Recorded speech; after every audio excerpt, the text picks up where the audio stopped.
La dépense de la société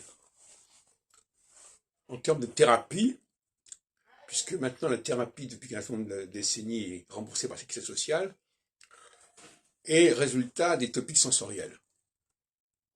C'est-à-dire que les femmes, notamment, ont un besoin de parler, ont besoin de déballer, et elles payent des gens pour cela.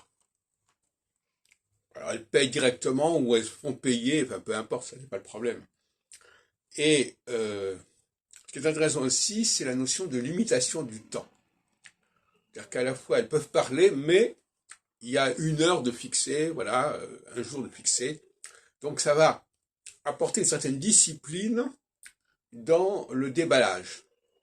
Au lieu de parler à n'importe quelle occasion, à n'importe quel moment, avec n'importe qui, on va circonscrire cette parole. Et donc ça, c'est une chose très positive. À partir du moment où il n'y a pas cette structure de parole, eh bien la parole va être libérée, va être désinhibée, et elle va intervenir à n'importe quel moment. Et ça, c'est fâcheux.